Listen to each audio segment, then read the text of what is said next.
Hindi ako agree dito. Totoo yung part na to. Patong-patong lang ang kwento pero walang maiturong may sala. Hindi totoo yan. Natuturo naman kung sino yung may sala. Hawak ng gobyerno buong sistema at walang magawa. Hindi. Diyan kayo mali. Because we still have our voice. True, it's harder for us. Ay sus! Guys, we have a live one. Revealed without evidence. Ma'am, kung hindi kayo abogado, huwag kayong magsasalita tungkol sa ebidensya. Sabi niya, chismis, DDS favorite weapon. Madam, ang testimonial evidence ay evidence din, number 1. Number 2, nasa hukuman ba si Senadora Amy? Ha? Andun siya noon, nung nagsiwalat siya, nasa luneta, nagtatalumpati. Bawal magtalumpati? Hindi. Ito ay matter of public interest. Ito ay protected speech. At ano yung sagot? Kapag sa tingin ninyo na mali yung impormasyon na ipinakakalat, you bring out more information. That is the nature of a democratic republic. That is the nature of free speech that is enshrined in the Constitution. Anong revealed without evidence? That's not even an argument, ma'am. Senator Amy was not in court.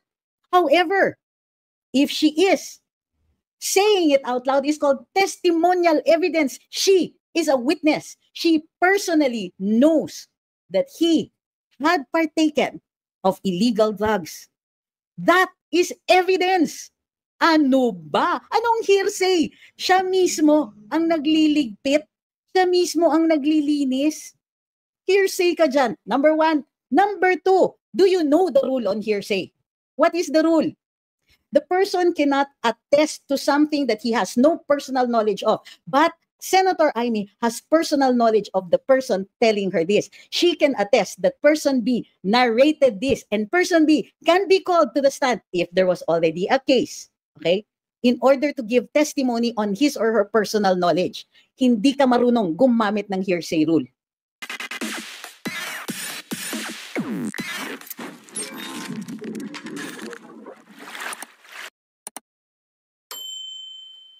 Naku. Diyos ko kayo. Di kayo marunong. Oh, ano, dadating kayo dito. You do not come to a battle of wits unarmed.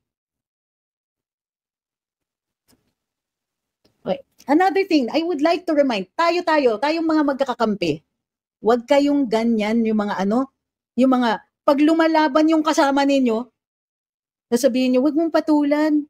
Sayang energy nyo dyan. Suportahan nyo. Naglalabas tayo ng impormasyon dito, ini-explain natin kung bakit mali yung argumento, and this is something that you can use in other argumentation later on. Tapos ang sasabihin ninyo dun sa taong lumalaban, sayang effort mo, wag mo nang patulan, hayaan mo na. Hala, anong pinagkaiba niyo dun sa kay Monsod? Ha? Pag nasa laban, laban.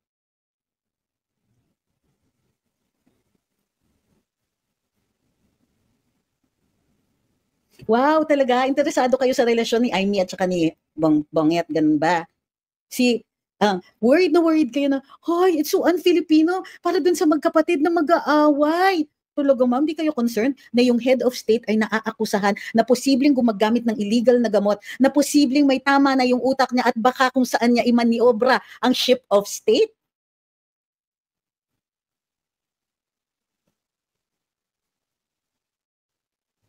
Pag nakita ninyo, ang kapwa DDS ay nasa laban, nasa bakbakan, tulungan nyo.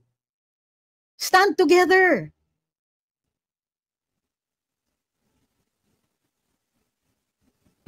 Diba? Stand together. Hindi yung sasabihin nyo, hindi, wag mo nang patulan, wag mo nang patulan. Lumalaban na nga yung tao, sasabihin nyo, wag patulan. Especially, it's not illegal na makipagsagutan. Pero, pag kunwari, bakbakan, yung talagang fisticuffs, physical, yan, mampigil kayo dyan. Sus! Di kayo nakakatulong eh.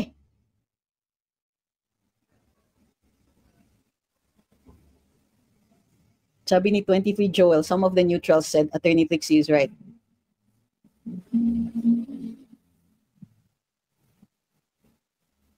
Sabi ni I am glad, gumagamit pa ng Bible verse. Sabi ni Ma'am Edith, ako may mga pinsan na adik, di naman kailangan ng pruweba. Mismong mga kapatid nila ang nagsabi sa akin. Meron ding observation, di ba? Anong sabi ni Senadora Amy? Bongbong, ikaw pa rin ba yan? Ang laki na ng pinagbago mo.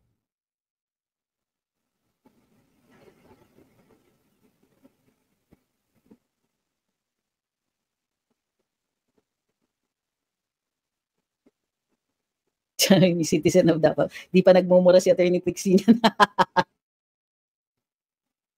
Sabi ni Ma'am Elena, correct po, yung paliwanag di tayo titigil, bring it on, ipaglaban natin. Correct, hindi natin maa-afford yung hindi natin sasagutin yung mga reasonable na statements or even the unreasonable ones. You reveal them for being unreasonable. Kasi baka merong ibang nanonood or makikinig inadvertently sa mga yan.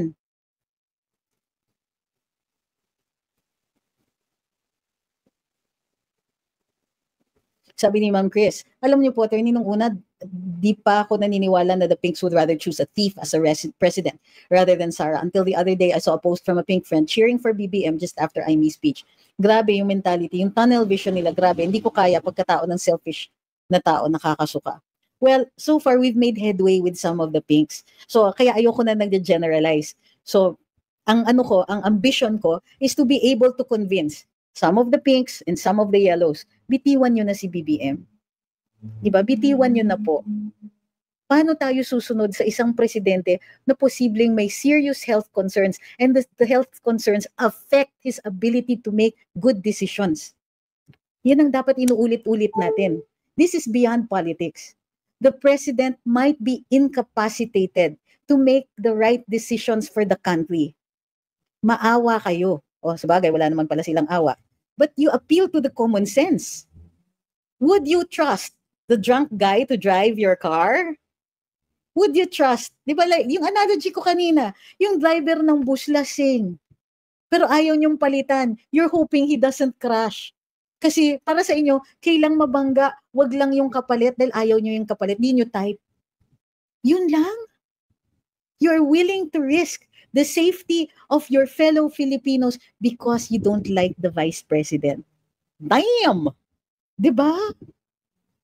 Even the most unreasonable people in the other parlors, baka hindi nyo naman siguro gusto yan. Masyado lang kayong invested sa inyong posisyon na anti-Duterte, pero kalimutan muna natin yung part na yan. Kung gusto ninyo, magprotesta kayo kay VP Inday pag nakaupo na siya. Free speech, meron naman po kayong kalayaan magsalita at magpahayag. Ituloy nyo lang yung pagprotesta nyo pag nakaupo na si VP Inday. Pero dahil kung siya din ay gagamit, tanggalin natin. Tutulong pa kami. Sure na sure kasi ako na hindi mangyayari yan. But, hindi ba dapat? At the very least, this person is no longer managing things like, hindi nyo ba napapansin o nakita ano yung exchange rate?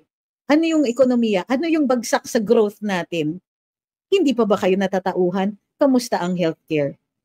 Pati ang PhilHealth, pinag-iinteresan nila yung pera.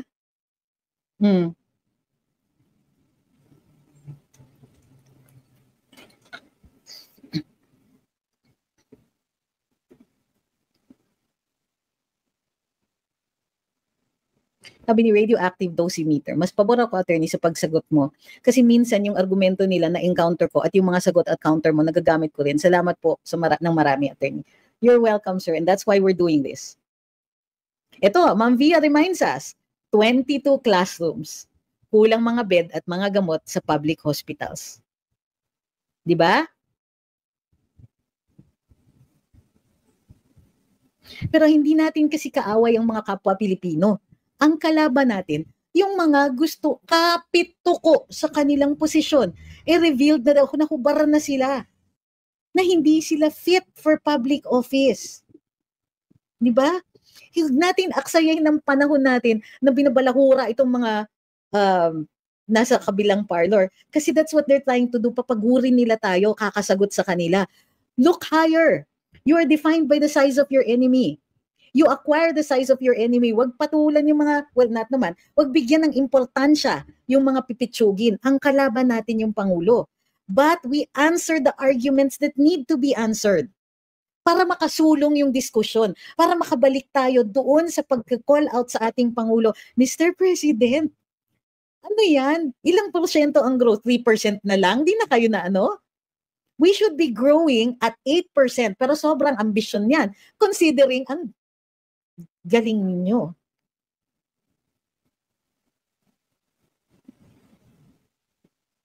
Sabi ni Nappy Boy, Aside sa MIU, disappointed but not surprised ako sa mga journalists natin. Sa time ni FPRD, grabe yung journalist baragulan talaga. To the point na disrespectful na. Ngayon, yes man sila sa lahat. I'm sure sinasabi nila, kasi lesser evil si Marcos. Hala, paano naging lesser evil? Ha? Sabi ni LC, those who cling to the yellow-pink set of dogma seem to be addicted to the notion that they and only they are the gatekeepers to the seat of power. There shouldn't be any gatekeepers at all. Sabi ni Ma'am Karen, we can't expect that an addict will act normally. Much more tubuan pa ng konsyensya o kahihiyan. Sino supplier niyan?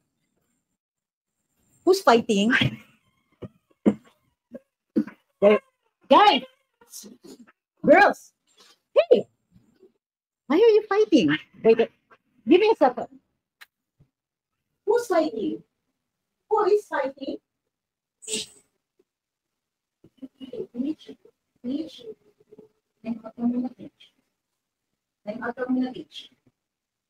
You're on time. Ang sungit mo kasi eh. You're fighting with everyone. Peach was having a bad day. So inaway siya ng dalawang boys. They're not hurt, they're just noisy.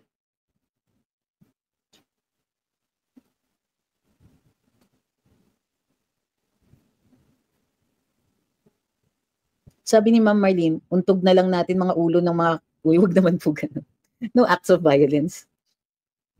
Sabi ni Chester, si Lucas Bersamin, pagkatapos pitikin sa pwesto, sasabihin ngayon sa interview niya na we're safer with BBM rather than Sarah. Huh? Ayan. Mariosep tong mga to.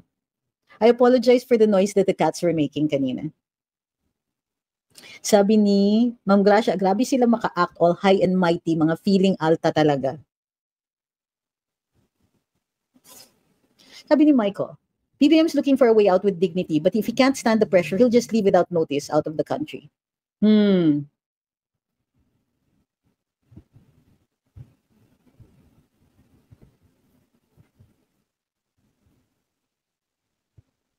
Sabi ni Mrs. Reed, ang daming nag-skip dun sa spokes today kasi yung guest nakakagalit pa ulit-ulit na sinasabi na baliw daw si VP. Nakakairita panoorin, hindi ko na tinapos. Tapos yung mga nagtatanong, grabe, tumawa. You're going to have to call that out too.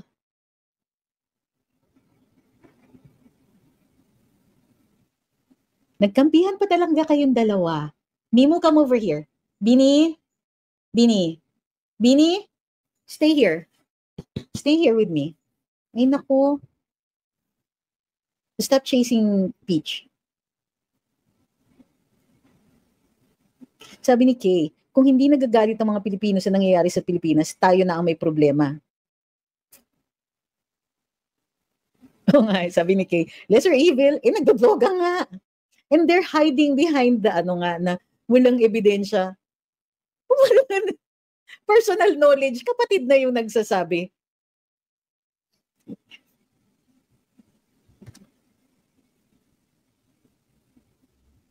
Nakakatawa nga kasi mali-mali yung mga argumento eh. Sabi ni MP, mabigat ang aligasyon na ilang kontratista lang ang umabot sa malaking bahagi ng kontrata. Marcos nagsabi na 15 contractors lang ang nakakuha ng 20% ng flood control funds. Ito yung nakakatawa. Bakit pinili niya yung o sige, 20% yung 15 contractors, so frigging what? Hindi significant para sa akin. Kung 50% yan, kung mas malaki lang, 15 contractors, let's say 15%, hindi niya sinabi kasi how many contractors. So hindi maliwanag kung bakit ito yung pinili niya na ratio.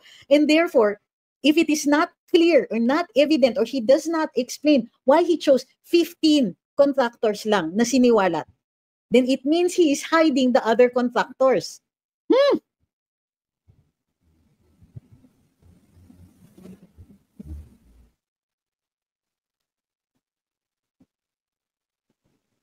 Hi, Miss Kai.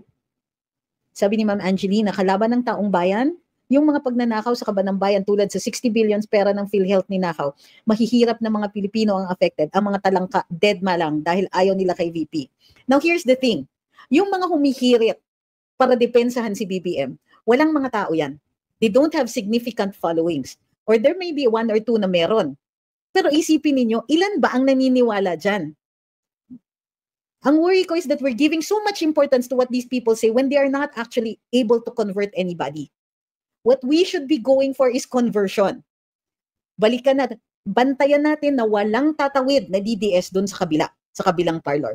Siguraduhin natin na solid tayo at tuloy-tuloy kumakapit and staying together.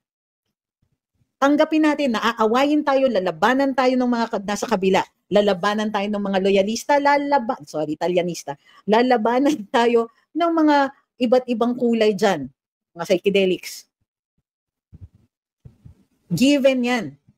Ang importante, kumakapit tayo kasi that's what they're trying to do, either to discourage us or to make it appear na mas marami sila. Alam natin na hindi yan totoo. Hindi sila mas marami. Mas marami tayo. But if they cannot convince us na mas marami sila, they'll just make it look like that. Para pwedeng dayain ng surveys, pwedeng, they can spread all the misinformation that they want all the time, blaming us for it.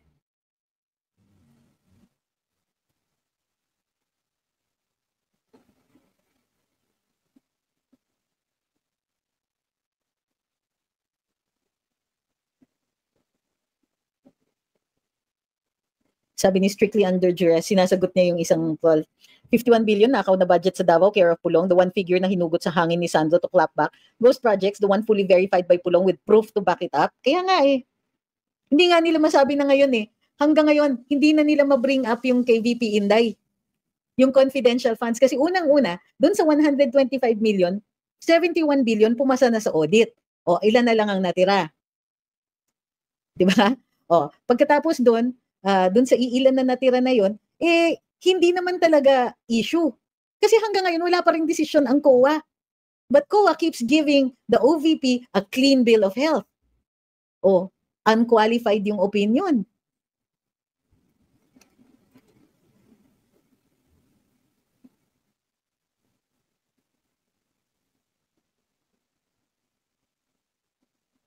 So, ipakita natin yung pagka-elitista ng mga nasa kabilang parlor. Sabi ni Chris, they also refuse to believe what GMA revealed na sa 2026 budget may nagtangka na namang mag-insert at gamitin ang lugar niya. Wala nang Saldico at di na HSC Romualdez, but the insertion is still there. The mastermind for these insertions must be powerful. Sabi ni Sir Abu, sa mga nababasa ko parang sinusulong nila na may D-stab. Hindi kaya, assuming nag-iisip sila, yun ang gagamitin nila para mag-proclaim ng martial law to have more leverage or power. First of all, martial law is not the same martial law as before. Let's not use that as a boogeyman. Kasi you're doing their work for them. Yung sasabihin nila, baka gamitin nila yan na dahilan para sa martial law. Di natatakot yung mga tao. Anong kinatatakutan natin sa martial law? It's not the same. They cannot hold us indefinitely. They have to justify if they're going to suspend the writ of habeas corpus. So ano pa? At hindi din pwedeng forever yan. Bukod pa dyan, pwedeng dalhin sa Korte Suprema yung factual basis kung bakit sila nagde-declare ng martial law. Hindi ito something to be afraid of. Keber ako, mag-declare kayo ng martial law, all the more. Sila yung magmumukhang what, you can't handle the heat? You cannot handle people using their free speech to call you out for the things that you have done wrong? Na kailangan mo mag-martial law to get a little breathing space? Ganun ba yon? Because even if it is martial law, hindi po sinususpend yung karapatan natin magsalita at magpahayag. So what are you afraid of? We can challenge if they're going to suspend the writ of habeas corpus. Ano yung factual basis for that? And the Supreme Court has to decide right away. So again, why are you worried about martial law? Who's making that the boogeyman? Hello, attorney, pagka nagkarally, baka sabihin, yun ang magiging basis for the declaration of martial law. So what? Mag-declare siya, labanan natin sa court. Bakit niyo tutulungan siya? Bakit niyo tutulungan na matakot ang mga tao? Kasi pag takot ang mga tao, sinong natutulungan niyan? Yung presidente, kasi tuloy-tuloy pa rin siyang presidente na wala man lang nako-call out na hindi siya nagbabago. Mali yun. Tuloy-tuloy pa rin siyang presidenteng kampante.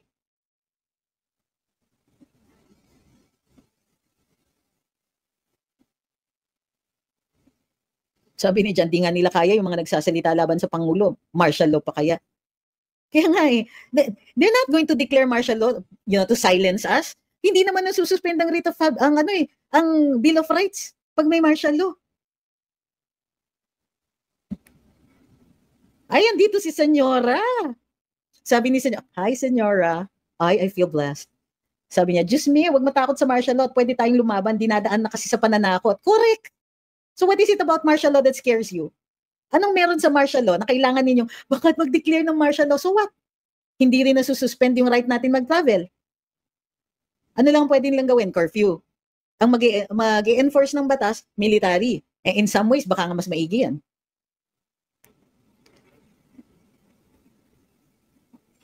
Sabi ni Ma'am Angelina, ang martial law noon, naglalakad pa ang mga marites. Ngayon, nasa social media.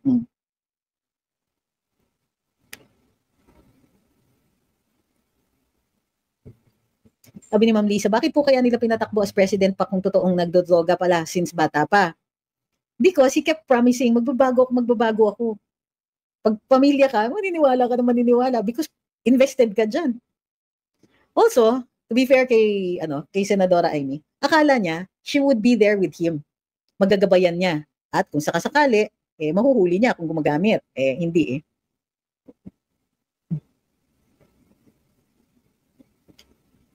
Alam niyo kung sino yung mga natatakot na si VP Inday ang maging presidente? Yung mga terorista. Diba? Because look at the work that she's been doing. Kung titignan niyo pa lang yung track record ni VP Inday, both as Vice President and as Mayor, ang ayos ng Davao, ang linis ng Davao, pati yung black spaghetti, yeah, this is what is important, tandaan ninyo. Yung visual chaos natin, yung ang pangit ng architecture, everything is clashing, you have billboards galore, you have black spaghetti wires all over the place. This sends a message that the government doesn't care about you because the visuals are chaotic. Chaotic din yung kalye natin. Chaotic din yung disiplina natin. You know what VP Inday did in Davao? She got rid of that. Sabi ni Senyora, napaka-negative na nang nangyayari sa Pinas dahil sa B-admin. Pero masaya ako today dahil nilaban tayo ni Atisa Manalo sa Miss You. Pre-pageant na ba? Nag-start ba? Kamusta naman si Atisa? Chika naman dyan, Senyora. Shucks, dito si Senyora. Sabi ni Ma'am Maria, mga terorista at mga corrupt lang kasi alam nila they can never have any compromise with her and they cannot corrupt her. Correct. And mag-i-impose siya ng discipline. And sa totoo lang, yun ang kinatatakutan ng marami. Baka disiplinahin na sila. So, yung mga mayayaman na korporasyon, ang mga hindi nagbabayad ng tax, naku, mga manginginig yan. Yung mga kumukuha ng mga special privileges, matatapos na ang masasayang araw nila. So lahat yan, nagkakampi-kampihan sila at ginagawa nilang panakot, hala, magiging presidente si VP Inday, tapos na masasayang araw ninyo. Ang gusto nga namin, yung disiplinado Sabi ni Home Diva, pumunta ang Kabataan Block sa school ng anak ko, pinadala niya sa akin yung flyer, pati voice recording. Talagang nagre-recruit sila para sa 21 and 30. Desperate talaga sila. Hala, ayan na.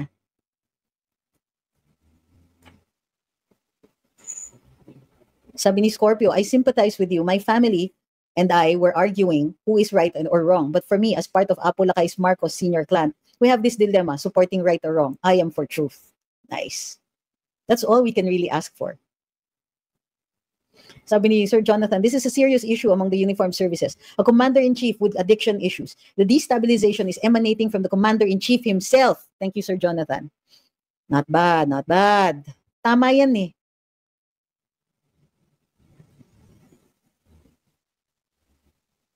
Sabi ni James, it's hard to defend even if we're right. Sino may sabi? Ginagawa na nilang lahat kahit mali.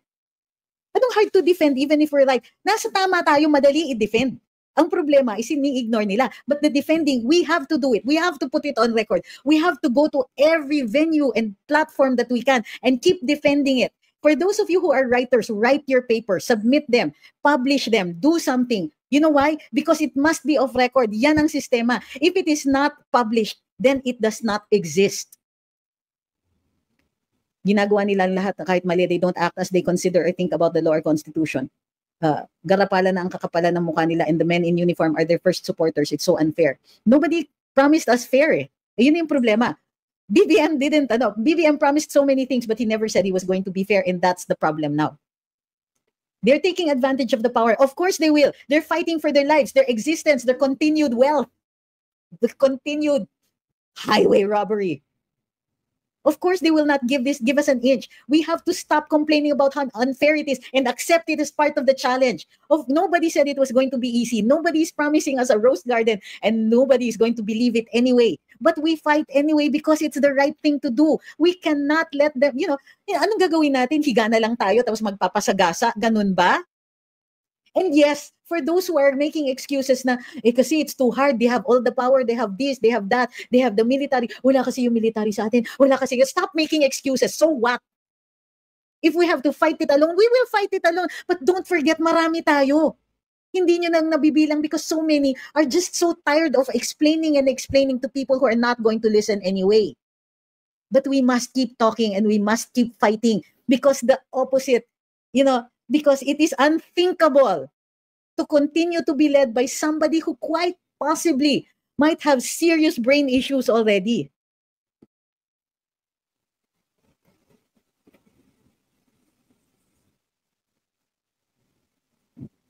So, there is no time for us to feel sorry for ourselves. No time for us to say, kuwawa naman tayo. No time for any of that. We cannot afford it. That is a luxury that is, isn't ours. So here's what you do. Who are the parents here who have kids who are school age? Go to your schools. Find out who they are encouraging and why they are encouraging our students to be, to join these leftist rallies or to listen to this leftist propaganda. Even if you lose, even if the school continues in their policy, raise your voice because then somebody will have said no. Sabi ni Ma'am Susan, if not I, then who? If not now, then when? Si Isko, yan ang UP, di ba? Kung hindi ngayon, kailan? Kung hindi tayo, sino? Now, ang madali para sa kabila is mag-recruit ng mga kabataan because they promise them all these idealistic yung mga bata. But you know what? A very recent survey told us, marami rin palang DDS ng mga estudyante. Find those students. We will talk to them. Di ba pinangako ko sa inyo? If you can gather 30 to 50 people in one place for a few hours in one afternoon, I will stand and speak with them. I will bring my friends. If you want a PowerPoint presentation, I will give a PowerPoint presentation. I will be there if you need me there. If you want to gather a Zoom meeting of 100, 200 people, I will be there.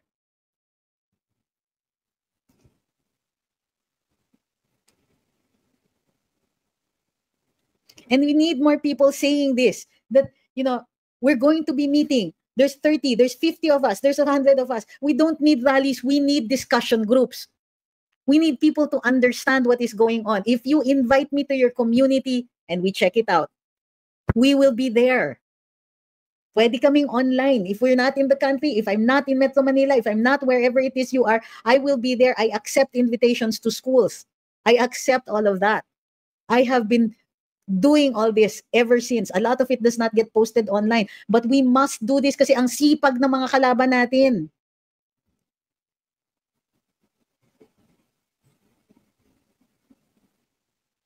Sabi ni Jan, we're so amazed and overwhelmed when BBM offered his plans for the country before and during his campaign pero walang nangyari kahit isa man lang sa pinangako niya. Correct.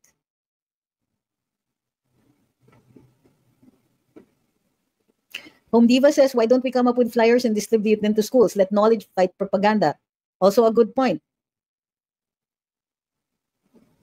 Let us know how we can help. Or you can look at the things that we've already posted. But let's subject them to fact-checking. Remember, fact-check, fact-check, fact-check.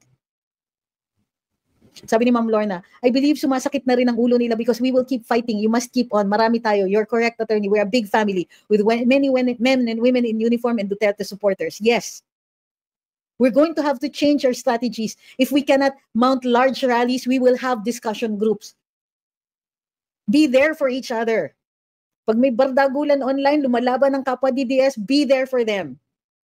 Kahit mag-like lang kayo dun sa mga sinasabi nila, libre yan. And for our prayer warriors, mga ma'am, mga sir, araw-araw pa rin ba tayo?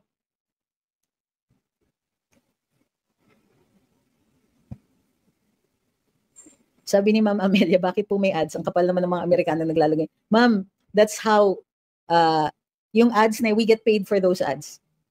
That's how you can support. Sabi ni Ma'am Susan, thank you for your heart and strong stance. Maybe if we can all try to reach out and band together, the trickle will be a deluge. Please, please, please. This is what you can do. Please build your communities within your areas. Kahit mga 20 lang kayo, magkakapit-bahay, magkakabarangay. Baka gusto ninyo mag-prayer meeting, magpadasal tayo dun sa mga barangay ninyo. Kung hindi man kami maka-lecture, magdasal. Sasali po kami kahit online. Yung family namin, we have been doing the rosary again every day. We've had a death in the family, but I'm thinking, maybe we should do this also for our fellow DDS. O sabi ni Sebio, isang family din kami. 20 plus 7 siblings with wives and husbands and anak. Ang dami nyo na. Siguraduhin natin yung boto ng mga yan. Ha? Yung mga schools ng mga anak, pakialaman ninyo kung pinapayagan nila na mag-recruit dyan, yung mga alam nyo na, yung mga kaliwa dyan. Yung mga, ang tawag ko sa kanila, gateway drug eh.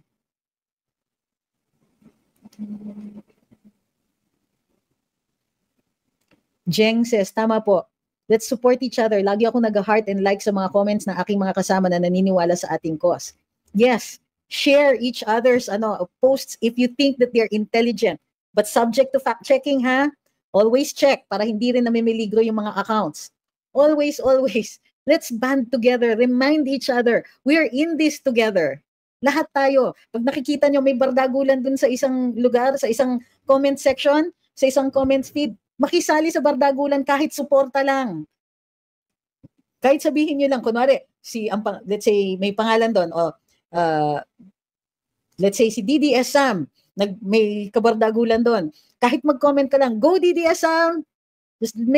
We have to start feeling that we are in this together and we will support each other.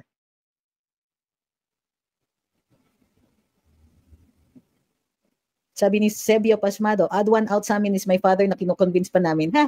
Minsan tinutol namin. Grabe naman. So, don't forget also, kung yung may mga kapitbahay kayo na on the fence, baka makakalabit ninyo, makausap ninyo sandali. Diba? Remember, wag masyadong hard sell pag kapitbahay kasi kasama mo pa rin yan sa araw-araw. Sabi ni Papa Toy, mahiya po tayo sa ating mga ninuno. Si Rizal, Bonifacio at iba pang hindi naman nagpakamatay, napatay para sa ating bayan, panahon nang tumayo tayo at lumaban. Tayo naman. And yes, stop saying, social media na lang ba tayo? Tumigil kayo dyan. The fight can be on many platforms. Hindi komot na sa social media, hindi yan lumalaban sa labas. Don't pull each other down. Huwag natin i-diminish yung mga capabilities natin. Huwag tayo mawala ng pag-asa and let's keep supporting each other. Sabi ni Jimwell, huwag matakot sumigaw ng BBM resign. Hashtag. Sabi ni Ratusa, thank you sa kasipagan, attorney. Don't worry, online lang sila malakas now. Actually, ma'am, hindi rin. But nagkakaroon kasi ng echo chambers. The big problem is that the other side is masipag in publishing. Kaya kahit ang AI biased against Duterte, correct. We need to keep publishing on official publishers. Correct and correct and correct. Now, many of these doors are close to us. However, pagka merong nakapasok sa pahayagan, suportahan naman natin. So ako, nagpapasalamat sa lahat ng sumusuporta sa akin pag nasa bilyonaryo ako. Doon sa The Spokes. Maraming salamat sa suporta ninyo. Now, nagkaka-traction na yung ating panig. Instead of trying to pull each other down, instead of, hindi ba ano yan? Hindi ba Tambi publication yan? Number one, no. Number two, so what?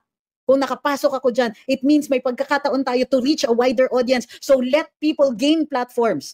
Huwag niyong awayin yung mga nakakapasok. Kung kunwari nakapasok ng GMA7 ang ilang DDS, suportahan natin kahit kalaban yung mga yung management nun. Kahit hindi sila DDS dun sa management, pag nakapasok yung isa sa atin, suportahan natin kasi lalawak yung audience niyan. Okay? Let's support each other. Yun yung kalakasan natin. Kaya na ipanalo natin si Rodrigo Duterte because we stood by each other. We shared each other's posts. Pag nakita natin, oh, ang galing nito, share. Sabi ni Rat, the reality on the ground is Duterte po. The big problem is that the other side is masipag na in publishing. Don't worry, we will have to address that soon. But like I said, pag nakaakyat ng ibang platform, kahit sa platform ng kalaban, yung DDS suportahan, lalong-lalo na kung nag-iisa. Kaya nga naasar ako dun sa nang iintriga pa na, bakit ka sumali sa bilyonaryo? Hindi ba Tambi yan? Hindi. There's only room for one oligarch there. No, we are united. Sabi ni Yasi, first thing we need to unite DDS. No, we are united. Kung naninira yung kabilang grupo, huwag nyo nang i-consider na DDS yan. Pero, Let's keep the ones that are in our group. Wag na tayong makipag-join sa mga ganun. Hindi ko mabablame yung mga tao who have to speak up to defend themselves. Pero, para sa akin, go na lang tayo. Keep fighting. Ay, eto na naman. This is another argument that needs answering. Sabi ni Geraldo, ever since naman kasi issue na yan, pero binoto niyo pa rin. Che! Ako, I really did not know. Hindi ko naririnig yan. Akala ko dati, intriga lang yan. So sabihin mo, ever since issue na yan. Hindi lantaran, meron bang family member na siniwalat na nagaganon siya? Wala.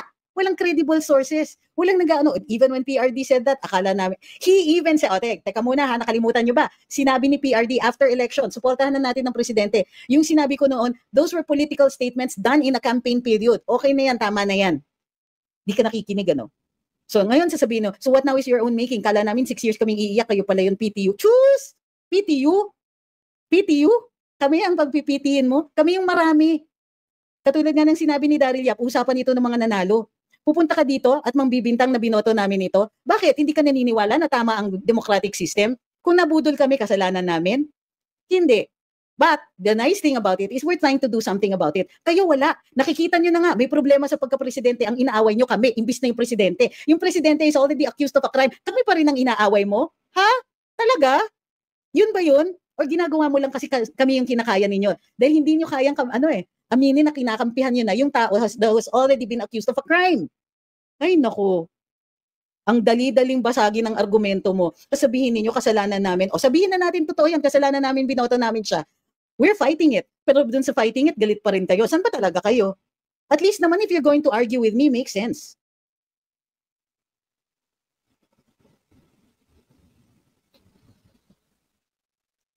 And let's not talk in abstract. Sabi ni Jan, kailangan natin magtulungan. How? Look at the unity of the INC. It really moved the chessboard. Yes, I get that. Kaya nga, but when we make suggestions, make concrete suggestions. It's not enough that you, tsaka nakakarindi. Huy, magkaisa na tayo. Paano? Give us a concrete, way. So tell people to band together. And join them.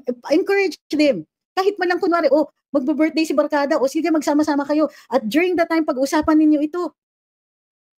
Huwag natin, be concrete, kumbaga. Don't tell people na, fight. Ano yung fight? Saan tayo magfa-fight? Tell them how to fight.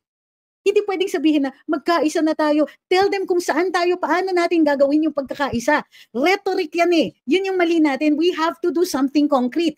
Even in our speech, it must be concrete. If you want something to change, tell them to change in a particular way. Don't leave it up to them.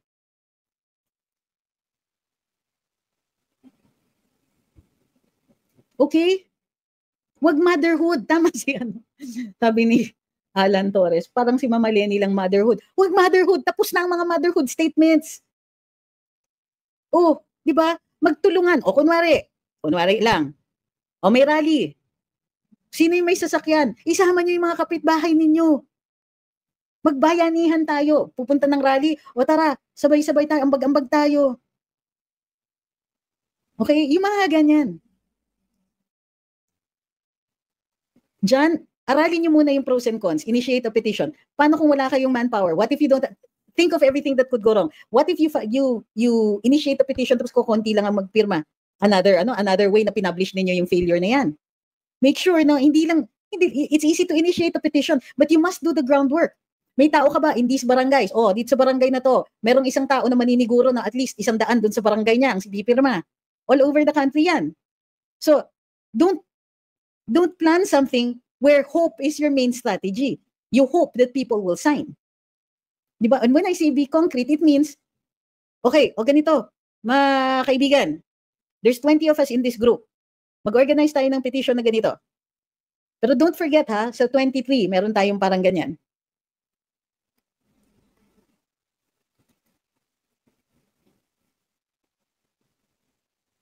Sabi ni Antonio, si Miss Joy may petition ng hindi ko sinasabing wag niyong gawin. Ang sinasabi ko, let's do it right.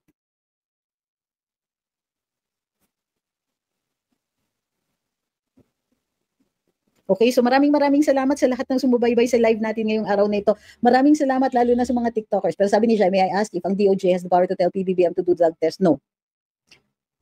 Do you know the doctrine of qualified political agency? The Secretary of Justice is the alter ego of the President. So, Tao siya. Siya yung kinakatawan ng Pangulo. But all of these, it's the President.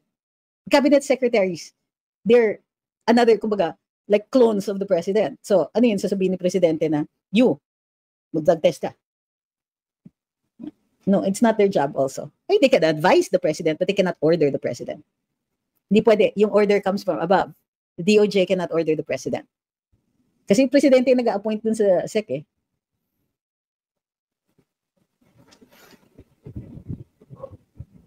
Sabi ni Bukso, I'm a fourth generation Marcos, but I will never defend BBM. The mere fact that what he's doing now is already messed up.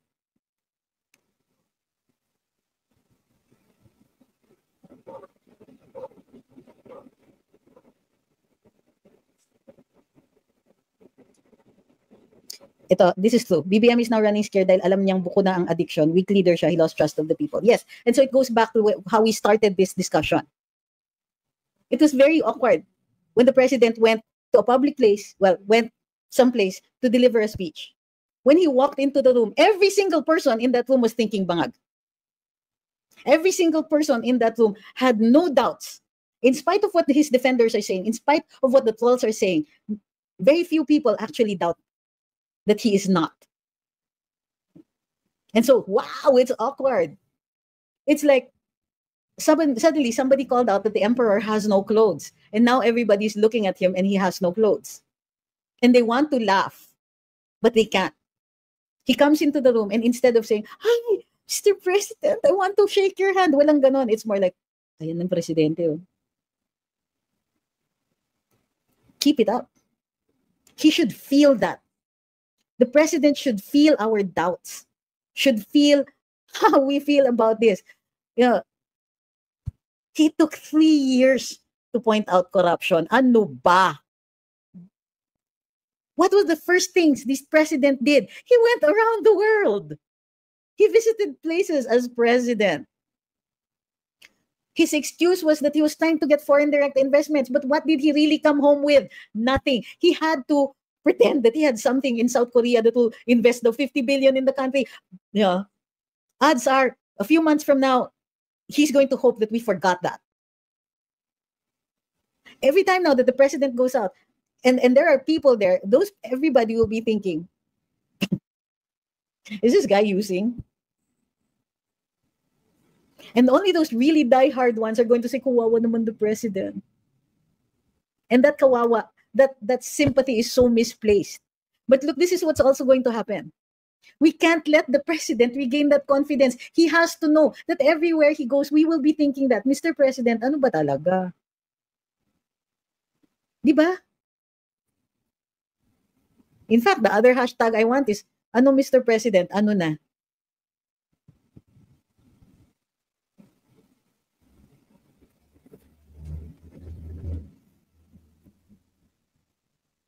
So, maraming salamat sa lahat ng sumubaybay sa live natin ngayong araw na ito. Do not lose hope. Actually, I'm glad to see that most people here have hope. Concrete steps. Concrete steps. Remember, we can all pray together. We can all get together. It doesn't have to be big ones. It doesn't have to be big rallies, but a lot of groups getting together. Show us a sign. Hashtag. Tapos lahat kayo nandun. Kung ayaw nyo magpakita ng mukha, lahat kayo nakatalikod but with the arms up like that. Tapos sa likod ninyo ay mag-tape kayo ng sign. Hashtag Marcos resign. Diba? Sabi ni Kambal, walang iwanan. So muli, maraming salamat ha. Maraming salamat sa inyong lahat. And thank you for not losing hope, for believing in your country. Thank you for your patriotism. Thank you for adhering to the law and making us all good. But remember, it is in the Constitution for us to discuss matters of public interest.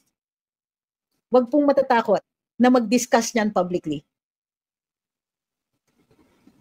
Sabi ni Miss Trixie, saya namin nakita namin si Miss Trixie sa day 1 sa INC, kasama niya naglalakad si Miss MJ. Actually, bago kami dumating doon, naggagawa pa ako ng presentation ko para sa school for the next day.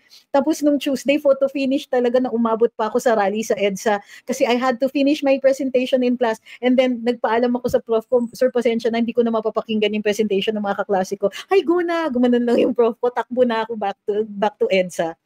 So, Okay, so yan, sabi ni Ma'am Rachel, not losing hope. We're just looking for more ways to show how dissatisfied we are at the way the president is handling this, at his performance. We're disappointed in the economy. We're disappointed in the prices of food, in the appalling state of healthcare and education, the appalling state of finances in government, how oppressive it feels for the citizens, how this administration seems to care more about what we are saying instead of making actual economic gains for the country. Hindi po DDS si Prof ko.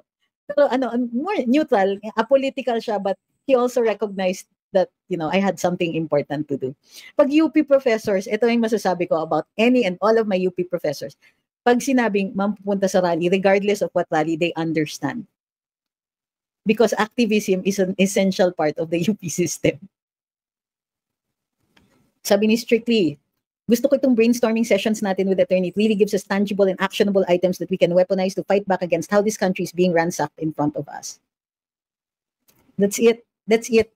So please, can we all find group activities, even if these are small groups? Niisip ko nga, magpa-imprenta na kaya tayo ng mga t-shirt, ano? So, what do you think? Magpa-t-shirt na tayo. Kaya lang, di ba, we still have to buy them at cost. But if somebody, would you wear a t-shirt? Or yung mga buttons? Would you, that's also tangible. Baka you can get together with your barkada, but I don't also, yung kumbaga, nakatalikod, but with fists raised, tapos nakalagay sa likod. Pwede nyo lagyan na lang ng i-photoshop yung Marcos resign. Or Marcos explain. Diba? Can we do that? Tapos, nyo sa akin, i-tag nyo ko. Tag nyo yung Luminous. Sabi ni Joey is a small boy floof. I always like saying his name. Yes po sa t-shirt. Uy, maraming salamat. Uy, sa lahat ng mga gifters dito sa TikTok, maraming salamat po sa inyo.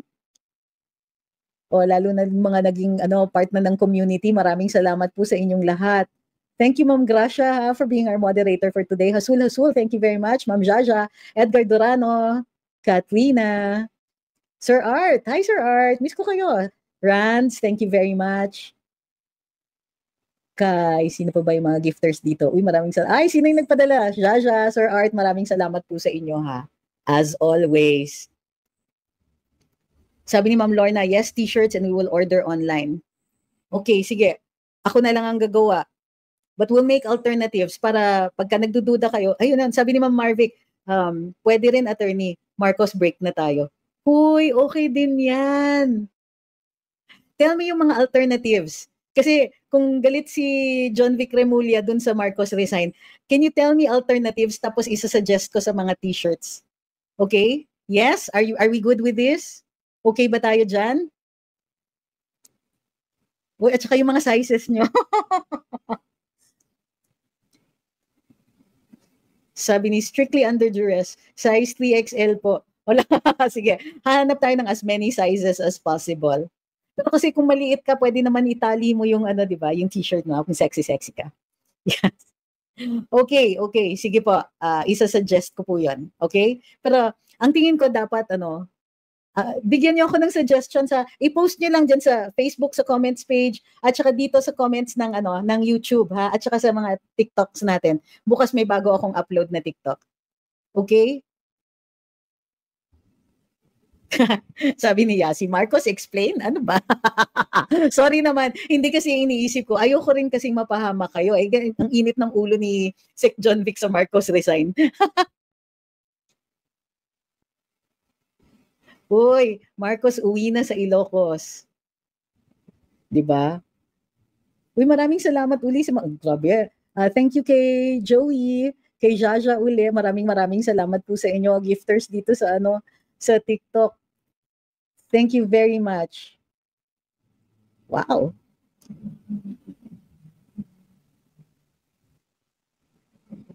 DDH, susuka kami pero di susuko. Mga resign. Bye-bye Marcos t-shirt design. Pwede.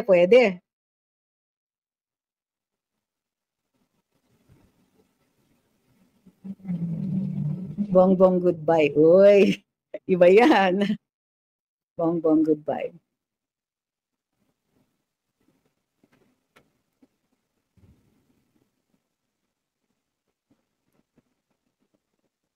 Yung uwi na, yung quote ni Aimee. Baka yung quote ni Aimee pwede. Uwi na tayo. Sige. Thank you very much guys for the inspiration. Ayun, ading, uwi na tayo. Ading, mahal kita, uwi na tayo. Hala, nakakaiyak. Tapos lagay niyo dun sa 'di ba, quote, ading, mahal kita, uwi na tayo. Love, Ate Ime. Ate Ime ang tawag niya eh. Dati kasi, akapal ko talaga. Ni-interview ko siya, tapos sabi ko, parang hindi ko maalala kung birthday ni Senadora eh. Sabi, yung birthday greetings niya, nung tumatakbo siya during the campaign, meron siyang birthday greetings. Sabi niya, Ate Ime, happy birthday, parang ganon. Sabi ni, naknunto siya, Bonget, uwi na, hindi na ako galit. Uy, grabe kayo. Sabi ni Baisky, ading, mahal ka ng ate mo, uwi na kayo. Ay, hindi naman natin siya ading. Ayun, sabi ni Doc Ethel, agawid tayo, ading. O, di ba? Yun, ading ko, uwi na tayo. Sabi ni Miriam, Bonget, uwi na, hindi nagalit si Ate Ime. Gagaling nyo, grabe kayo. Good morning, Band James. Thank you kay Sir Lex. Catching up naman ng voice mo. Catching up? Sabi nila kay Adik, uwi na. Grabe.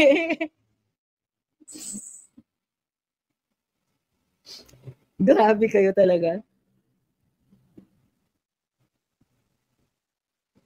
Sabi ni Kyle, uwi na. Simple but iconic. But it has to be directed somewhere. So, ading ni Aimee, uwi na. Sige. I have to get on that right away. Naku, paalis pa naman ako. Si Ahmed ang gagawa nito. So, muli, maraming salamat. Uy, sa TikTok, ang gagaling ng mga suporta. Maraming salamat po.